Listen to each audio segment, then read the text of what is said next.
Hello બાળકો, હું અમીપરા પાર્વતીબેન આપ સૌનું શ્રી હિરપરા કન્યા વિદ્યાલય કાલાવડના ધોરણ 11 આર્ટ્સના ઓનલાઈન સેશનમાં હાર્દિક સ્વાગત કરું છું.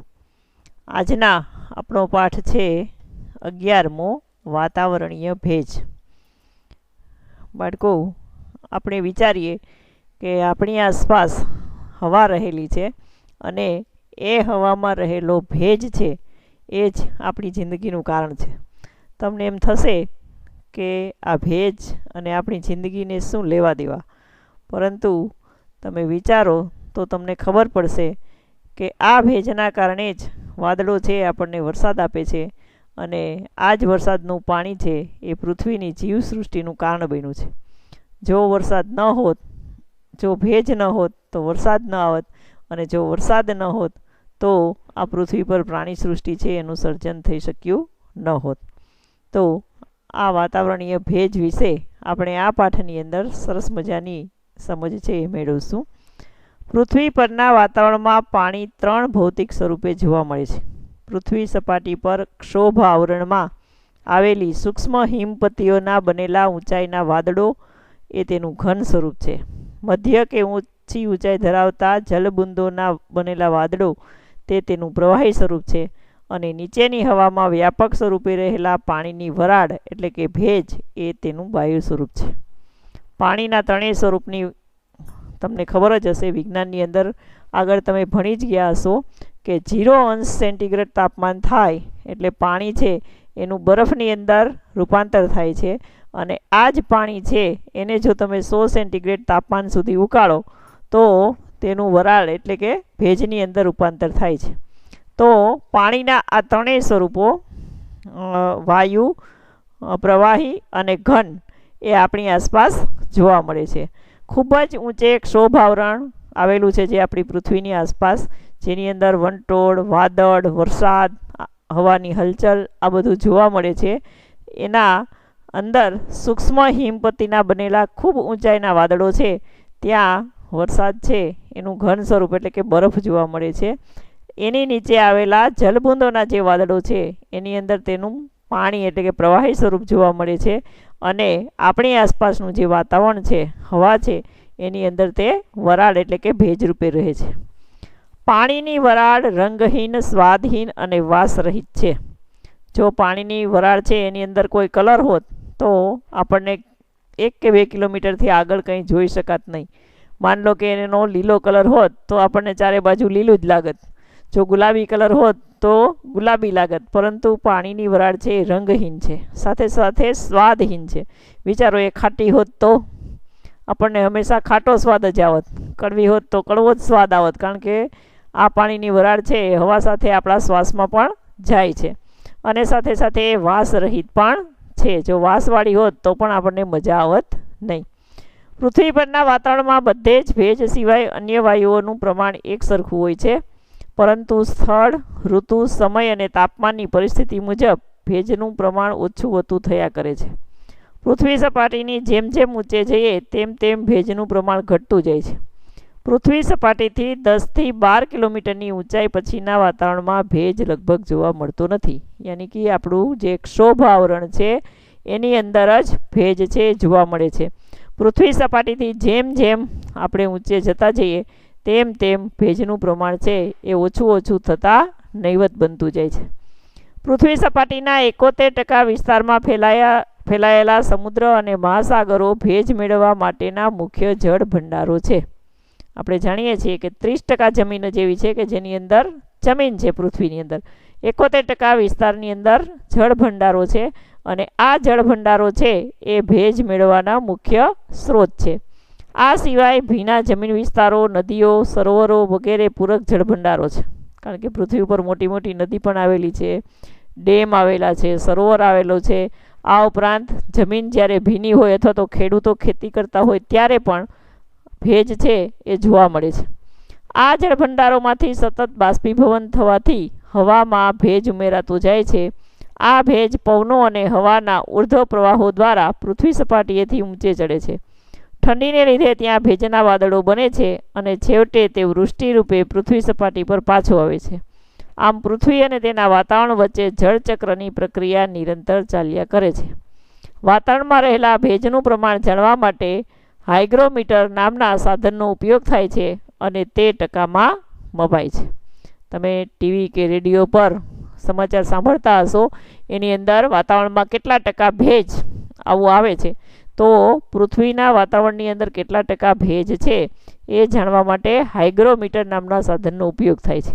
અને આપણે પણ ભેજને અનુભવી શકીએ, કારણ કે સવારના પ્રમાણમાં જો એકદમ ઝાકળ આવે અને આપણને એકદમ પરસેવો વળે અથવા તો કપડાં ન સુકાય એવું વાતાવરણ હોય ત્યારે આપણે જાણી શકીએ કે હવાની અંદર ભેજ છે.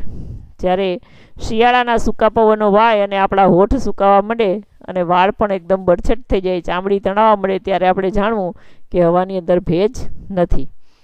હવે આપણે જોવાનું છે ભેજનું મહત્વ. પૃથ્વી પરના વાતાવરણમાં ભેજનું પ્રમાણ 2%થી પણ ઓછું હોવા છતાં પૃથ્વી પરના હવામાન અને આબોહવાની પરિસ્થિતિના નિર્માણમાં ભેજ મહત્વનો ભાગ ભજવે છે. પૃથ્વી અને વાતાવરણને ગરમ કરવામાં તેમજ ઠંડા પાડવામાં હવામાં રહેલા ભેજનો વિશેષ ફાળો છે. ભેજ સૂર્યની ગરમીનું શોષણ કરે છે અને પૃથ્વીની ગરમીનું નિયમન કરે છે. જુઓ, આપણી પૃથ્વી છે એ ઠંડી કે ગરમ કઈ રીતે થાય, તો એની અંદર ભેજ છે એને મુખ્ય ફાળો છે. ભેજવાળું વાતાવરણ છે એ અને ભેજ વગરનું વાતાવરણ છે એ બંને પૃથ્વીની અંદર મહત્વનો ભાગ છે એ ભજવે છે. વાતાવરણના ચાલક બળ તરીકે પણ ભેજ કામ કરે છે. ભેજમાં રહેલી ગુપ્ત ગરમી ભેજનું ઘનીભવન થતાં મુક્ત થાય છે. પરિણામે હવામાં તાપમાનનો વધારો થાય છે અને વાતાવરણમાં અસ્થિરતા પેદા થાય છે. વાતાવરણીય વિક્ષોભ, ચક્રવાત વગેરે હવામાં રહેલા ભેજને કારણે ઉદ્ભવે છે. જુઓ, જ્યારે ભેજવાળું વાતાવરણ હોય ત્યારે આપણને વધારે ગરમી થાય છે. શિયાળાની અંદર આપણને ઠંડી લાગે છે, જ્યારે ચોમાસાની અંદર અથવા તો ભેજ હોય ત્યારે આપણને વધારે ગરમી લાગે છે. દરિયાકાંઠાની ભેજવાળી હવાની અંદર પણ આપણને વધારે બફારો કે ગરમી લાગે છે, એટલા માટે કે ભેજ છે એ સૂર્યની ગરમીનું શોષણ કરે છે અને વાતાવરણની અસ્થિરતા પેદા કરવામાં પણ એનો મહત્વપૂર્ણ ફાળો છે. વાતાવરણ પૃથ્વી સપાટીએથી ભેજ લે છે, સંગ્રહે છે અને યોગ્ય પરિસ્થિતિ મળતા તે પરત પણ કરે છે. આપણે તેને ઝાકળ, ધુમ્મસ, વાદળ, વૃષ્ટિ, કરા વગેરે સ્વરૂપમાં જોઈએ છીએ. વાતાવરણમાં રહેલો ભેજ પૃથ્વી પરની સમગ્ર જીવસૃષ્ટિ માટે પણ મહત્વનો છે. આ જીવસૃષ્ટિને જરૂરી પાણી હવામાં રહેલા ભેજનું ઘનીભવન અને વૃષ્ટિ થવાથી મળી રહે છે. આપણી ખેતી છે અથવા તો જંગલો છે અથવા તો અન્ય બાબતો છે એના માટે પણ ભેજ છે એ ખૂબ જ જરૂરી છે. હવે સૌ પ્રથમ આપણે જોશું બાષ્પીભવન. સૂર્યની ગરમીથી પાણીની બાષ્પ એટલે કે વરાળ થવાની ક્રિયાને બાષ્પીભવન કહે છે. તમે જાણો જ છો કે પાણી છે લગભગ 100 સેન્ટીગ્રેડ તાપમાને ઉકળે છે અને પાણીનું વરાળની અંદર રૂપાંતર થાય છે. તો આ પ્રક્રિયા છે એ પૃથ્વી પર બને છે. જ્યાં જ્યાં પાણી ભરાયું હોય તે નદી, તળાવ, સમુદ્ર અથવા તો મોટા ડેમ અથવા તો ભીની જમીનની અંદર બાષ્પીભવનની ક્રિયા છે એ થાય છે. જેમ જેમ તાપમાન વધતું જાય તેમ તેમ બાષ્પીભવનની ક્રિયા ઝડપથી બનતી જાય છે અને હવામાં વધુને વધુ ભેજ ઉમેરાતો જાય છે. જ્યાં સુધી હવામાં ભેજ સમાવવાની ક્ષમતા રહેલી છે ત્યાં સુધી હવામાં ભેજ ભળે છે. આમ હવા સંતૃપ્ત થાય છે ત્યાં સુધી બાષ્પીભવનની ક્રિયા ચાલુ રહે છે. સંતૃપ્તિકરણ તમે ભણ્યા જ હશો. દાખલા તરીકે ખાંડ છે એની ચાસણી બનાવવું અને જેમ તમે વધારે ગરમ કરો તેમ એમાં વધારે ખાંડ છે ઉમેરાય, પરંતુ એક સમય એવો આવે કે એ સંતૃપ્ત થઈ જાય અને પરિણામે ખાંડની ખાંડ રહી જાય. એ જ રીતે હવાનું પણ બને છે. જ્યાં સુધી હવા બાષ્પીભવન થતું હોય, જ્યાં સુધી એ ભેજને ઉમેરી શકે ત્યાં સુધી એ હવાની અંદર ભેજ છે એ ઉમેરાય છે, પરંતુ જ્યારે હવા છે એ સંતૃપ્ત થઈ જાય ત્યારે એ ભેજને છોડી દે છે. બાષ્પીભવનની તીવ્રતાનો આધાર મુખ્યત્વે તાપમાન, હવાની શુષ્કતા અને પવનની ગતિ પર રહેલો છે. ગરમ અને સૂકી હવામાં ભેજ ધારણ કરવાની ક્ષમતા વધુ હોય છે, પરિણામે બાષ્પીભવનની તીવ્રતામાં વધારો કરે છે. જળભંડારોની ઉપલી સપાટી પર થઈને વાતા પવનો ભેજને સાથે લઈને આગળ વધે છે. જળભંડારો એટલે કે સમુદ્ર.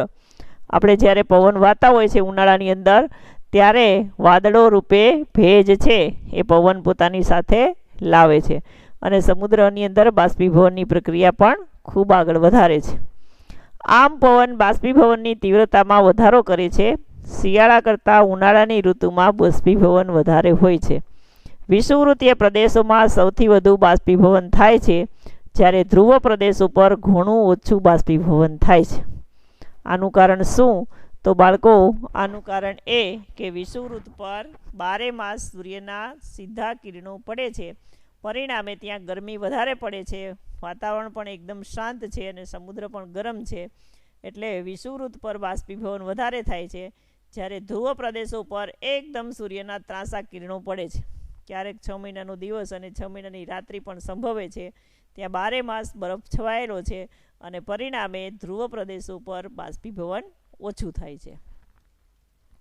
હવે આપણે જોવાનું છે આગળ નિરપેક્ષ આર્દ્રતા અને સાપેક્ષ આર્દ્રતા તમારા કોર્સમાંથી નીકળી ગયું છે. હવે આપણે સીધું જોશું ઘનીભવન. હવાનું તાપમાન ઝાકળ બિંદુથી નીચું જાય ત્યારે હવામાં રહેલો વધારાનો ભેજ ઠરે છે અને તે પાણીના ટીપા કે બરફની પટ્ટીઓમાં ફેરવાય છે. આ પ્રમાણે હવામાં રહેલો ભેજ તેના વાયુ સ્વરૂપમાંથી પ્રવાહી કે ઘન સ્વરૂપમાં ફેરવાય છે, ત્યારે તે ભેજ ઠરવાની પ્રક્રિયાને ઘનીભવન કહે છે. ફરીથી યાદ રાખો કે હવામાં રહેલો જે ભેજ કે જે વાયુ સ્વરૂપમાં હતો તે 2 સ્વરૂપમાં ફેરવાય. કેમાં? તો કે પ્રવાહી એટલે કે પાણી અને ઘન સ્વરૂપ એટલે કે બરફ. એની અંદર જ્યારે એ ઠરે તો આ ઠરવાની પ્રક્રિયાને ઘનીભવન કહે છે. જ્યારે હવા બરાબર ઠંડી થાય છે અને તેનું તાપમાન ઝાકળ બિંદુથી નીચું જાય ત્યારે ઘનીભવનની ક્રિયા થાય છે.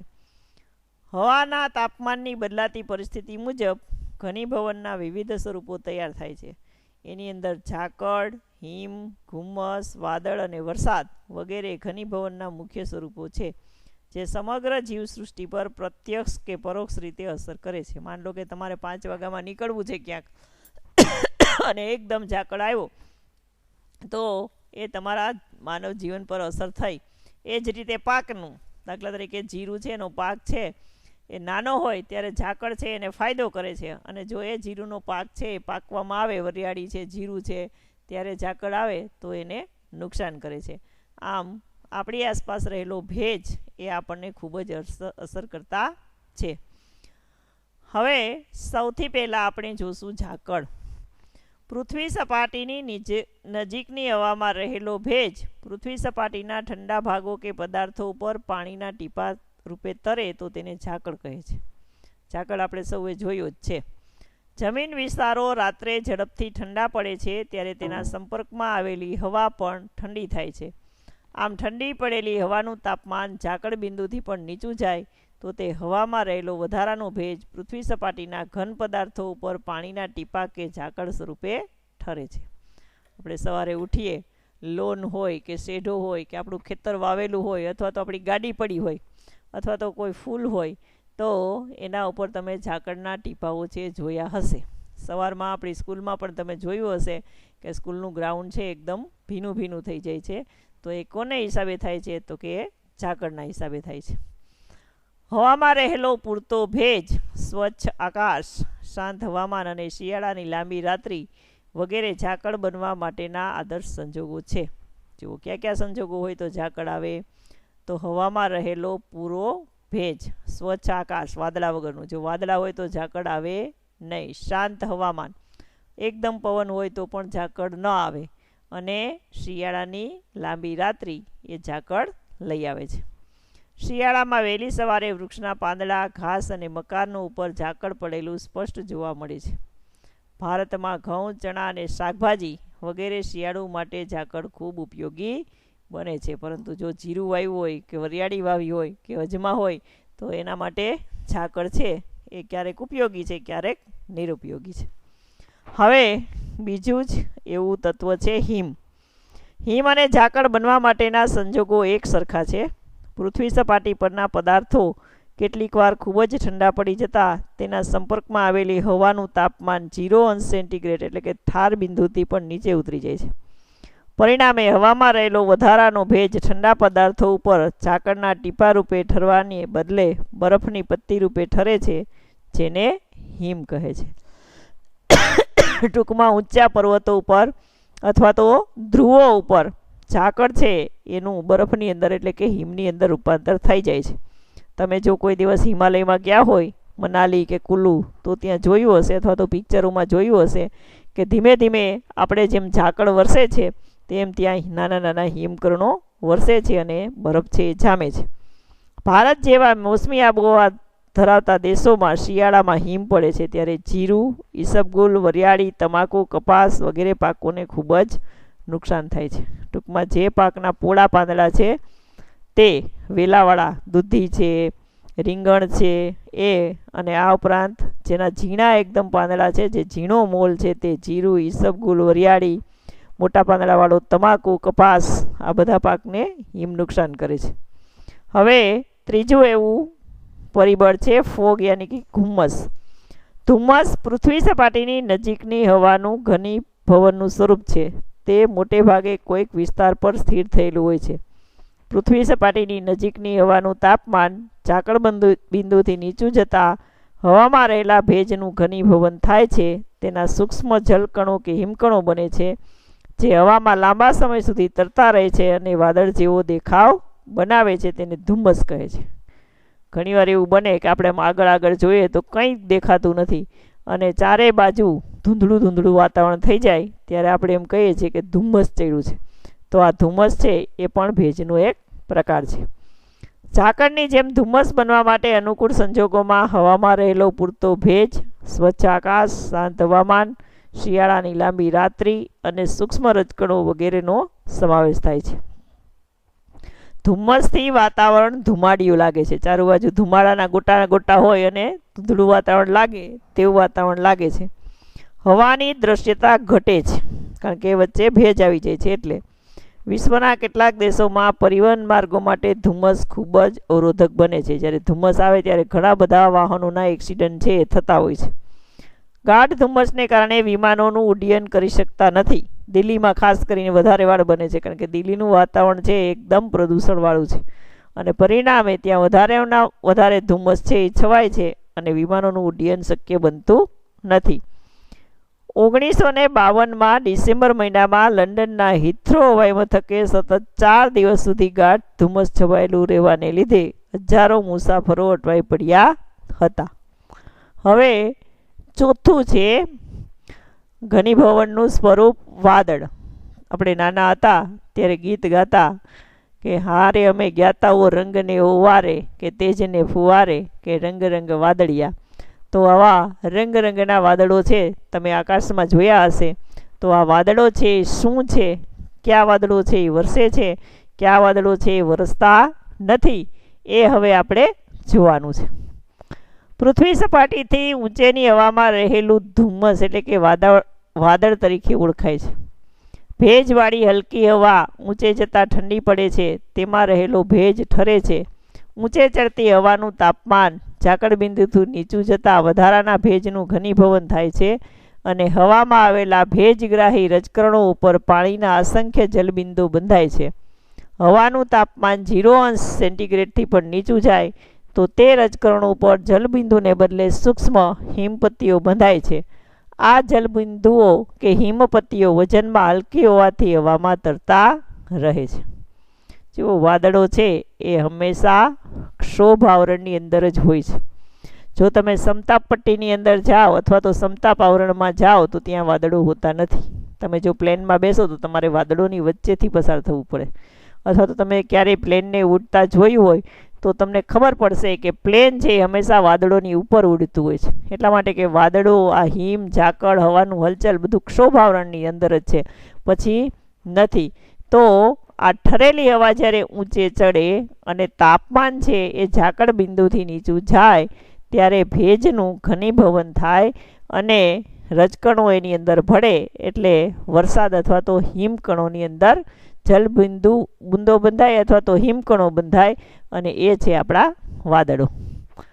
આમ ઉપરની હવામાં પાસે આવેલા અસંખ્ય તરતા જલબિંદુઓ કે હિમપત્તીના સમૂહને વાદળ કહે છે. વાદળોની ઊંચાઈ અને સ્વરૂપના રચનાની આધારે તેના મુખ્ય 4 પ્રકારો પડે છે. પહેલું છે તંતુ વાદળ, બીજું છે પડ વાદળ, ત્રીજું છે ઢગ વાદળ અને ચોથું છે વર્ષા વાદળ. આપણે કહીએ છીએ ને કે બારે મેઘ ખાંગા થયા, તો બારે મેઘ ખાંગા થયા એનું એ કે 12 પ્રકારના વાદળો છે. ભગવાન ક્યારેક શું કરે છે, 12 મેઘને મોકલી દે છે અને અતિવૃષ્ટિ છે એ થાય છે. તો એની અંદર પેલું છે તંતુ વાદળ. તંતુ વાદળો આકાશમાં લગભગ 10 કિલોમીટરથી વધુ ઊંચાઈએ જોવા મળે છે. આ વાદળો સૂક્ષ્મ હિમપત્તીઓના બનેલા હોય છે, તેથી તે સૂર્યના પ્રકાશમાં સફેદ પૂણી જેવા લાગે છે અને સૂર્યાસ્ત સમયે રંગીન લાગે છે. જ્યારે આપણે સાંજ ઢળે અને એકદમ કલરમય નજારો છવાઈ જાય તો એને કહેવાય તંતુ વાદળ. સવારમાં સફેદ પૂણી જેવા લાગે, સવારમાં પીળા જેવા લાગે, સૂર્યના પ્રકાશમાં સફેદ પૂણી જેવા લાગે અને જ્યારે સાંજ થાય ત્યારે એ રંગીન લાગે છે. તંતુ વાદળો વિખરાયેલા પીછાના સ્વરૂપે જ્યાં ત્યાં પથરાયેલા હોય છે ત્યારે સારા હવામાનનો નિર્દેશ કરે છે, પરંતુ જો નિયમિત પટ્ટામાં ગોઠવાયેલા દેખાય તો ખરાબ હવામાન અથવા તો ચક્રવાતનું આગમન સૂચવે છે. આ વાદળો વરસાદ આપતા નથી. ટૂંકમાં એ હવામાનનો વર્તારો આપે છે. આપણા સામાન્ય સાદી ભાષામાં એને કહેડા કહીએ. અને આપણા વૃદ્ધો છે એ કહે છે કે ઊભા આભે કહેડો થયો તો વરસાદ આવશે, તો એ શું કરે છે, વરસાદની આગાહી કરે છે. હવે બીજું છે પડ વાદળ. પૃથ્વી સપાટીથી આશરે 10 કિલોમીટરની ઊંચાઈ સુધીમાં આ વાદળો જોવા મળે છે, જેમાં ખારી બિસ્કિટમાં એક પડ બીજું પડ ગોઠવાયેલું હોય એ રીતે આ પ્રકારના વાદળામાં પણ એક પડ પર બીજું પડ ગોઠવાયેલું હોય છે. તેઓ તેનો વિશિષ્ટ આકાર હોવાથી આ વાદળને પડ વાદળ તરીકે ઓળખાય છે. તમે ખારી ખાધી જ હશે. ખારીની અંદર જેમ એક પછી એક પડ હોય એમ પડ વાદળની અંદર પણ એક પછી એક પડ છે એ જોવા મળે છે. હવાના ઉપરના થરોમાં એક બાજુથી ગરમ હવાનો પ્રવાહ અને બીજી બાજુથી ઠંડી હવાનો પ્રવાહ એકબીજા ઉપર થઈને આવે તો પડ વાદળ જેવો આકાર બને છે. આ વાદળો વાતાવરણીય વિક્ષોભોની આગાહી કરે છે. નીચેના પડ વાદળો ધીમો વરસાદ આપે છે, પરંતુ આકાશમાં ચાદરની જેમ પથરાયેલા વધુ ઊંચાઈના પડ વાદળો વરસાદ આપતા નથી. જો અહીંયા આપેલી છે આકૃતિ વાદળના પ્રકારો. 11.1 તંતુ વાદળ છે, પછી એની નીચે પડ વાદળ છે, એની નીચે ઢગ વાદળ, ઢગલા જેવા, રૂના ઢગલા જેવા વાદળો હોય ખાસ કરીને ભાદરવા મહિનામાં, અને નીચે છે વર્ષા વાદળ. હવે આપણે જોશું ઢગ વાદળ. પૃથ્વી સપાટીથી 500 મીટરથી શરૂ કરીને લગભગ 10થી 12 કિલોમીટરની ઊંચાઈ સુધીના આ વાદળો જોવા મળે છે. રૂના ઢગલા જેવો તેનો વિશિષ્ટ દેખાવ હોવાથી તેને ઢગ વાદળો તરીકે ઓળખાય છે. આપણને એમ લાગે કે જાણે વાદળોનો પહાડ છે, એની નીચે થોડા કાળા વાદળો હોય પણ એકદમ રૂના ઢગલા હોય એ રીતના વાદળો છે એ આકાશની અંદર દેખાતા હોય છે. તેનો પોળો પાયાનો વિસ્તાર પૃથ્વી તરફ અને સાંકડો ટોચ વિસ્તાર ઊંચે આકાશમાં વિસ્તરેલો જોવા મળે છે. તેનું તળિયેથી ટોચ સુધીનું અંતર સેંકડો મીટર હોય, મોટા પર્વત જેટલા હોય છે. દિવસે ગરમ હવામાં ઉષ્ણતાનયનના પ્રવાહોથી ઢગ વાદળો વિસ્તરે છે અને રાત્રે તેઓ દૃશ્ય થઈ જાય છે. ખાસ કરીને ભાદરવા મહિનાની અંદર, આસો મહિનાની અંદર, અથવા તો વરસાદની જ્યારે શરૂઆત થાય ને ત્યારે આ પ્રકારના વાદળો હોય છે. દિવસે ઢોળા ઢબરા દેખાય ને રાત્રે તારા દેખાય ત્યારે તમારે સમજવાનું કે આ ઢગ વાદળો છે, કારણ કે રાત્રે દેખાતા નથી. ખૂબ મોટા ઢગ વાદળો વર્ષા વાદળમાં ફેરવાઈ જાય ત્યારે તે ગાજવીજ સાથે મુશળધાર વરસાદ આપે છે. છેલ્લું આપણે જોઈએ વર્ષા વાદળ. પૃથ્વી સપાટીથી વધુમાં વધુ 2 કિલોમીટરની ઊંચાઈ સુધીમાં આ વાદળો જોવા મળે છે. અન્ય વાદળોની સરખામણીમાં તે સૌથી નીચા વાદળો છે. જ્યારે એકદમ વરસાદ હોય ને ત્યારે આપણે રીંછળિયું કહીએ, એકદમ રીંછળીની જેમ જતા હોય, તો એ વર્ષા વાદળનો જ એક પ્રકાર છે. આ વાદળો ગાજવીજ સાથે ખૂબ વરસાદ આપે છે. આ વાદળો ખૂબ જ ગાઢ, નજીક અને ઘેરા રંગના હોય છે. વરસાદ ઋતુમાં ક્યારેક આખો આકાશ વર્ષા વાદળોથી ઘેરાઈ જાય છે.